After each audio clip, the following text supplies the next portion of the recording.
ಹುಬ್ಬಳ್ಳಿ ಹೊರವಲಯದಲ್ಲಿ ಗಬ್ಬೂರ ಒಂದು ವೃತ್ತದಲ್ಲಿ ಇಲ್ಲಿ ಜಗಜ್ಯೋತಿ ಬಸವೇಶ್ವರ ಆಟೋ ರಿಕ್ಷಾ ನಿಲ್ದಾಣವನ್ನು ಸ್ಥಾಪನೆ ಮಾಡಿ 10 ವರ್ಷ ಆಗಿತ್ತು.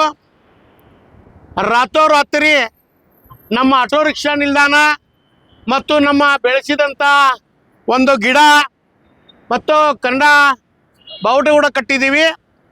ರಾತ್ರಿ ಹೊತ್ತಿನಲ್ಲಿ ಇದನ್ನು ಯಾರೋ ನಾವು ಇದರ ಬಗ್ಗೆ ಸೂಕ್ತ ತನಿಖೆ ಆಗಬೇಕು.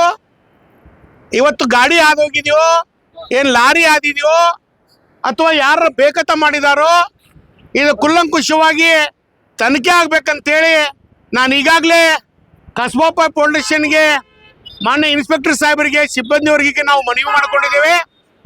ಉತ್ತರ ಕರ್ನಾಟಕ ಆಟೋ ರಿಕ್ಷಾ ಚಾಲಕರ ಸಂಘದ ನೇತೃತ್ವದಲ್ಲಿ ಈ ನಿಲ್ದಾಣ ಸಾರ್ವಜನಿಕರಿಗೆ ಬಂದಂತರಿಗೆ ಒಂದು ನೆರಳು ಮಾಡಿದ್ದೀವಿ. ಇದ್ದಂಥ ಮರವನ್ನು ಮುರಿದು ಗಿಡ ನಮ್ಮ ಆಟೋ ರಿಕ್ಷಾ ಒಂದು ಕಂಬವನ್ನು ಕೆಡೆದು ಕಂಪೌಂಡನ್ನು ಕೆಡೆದು ಹೋಗಿದ್ದಾರೆ.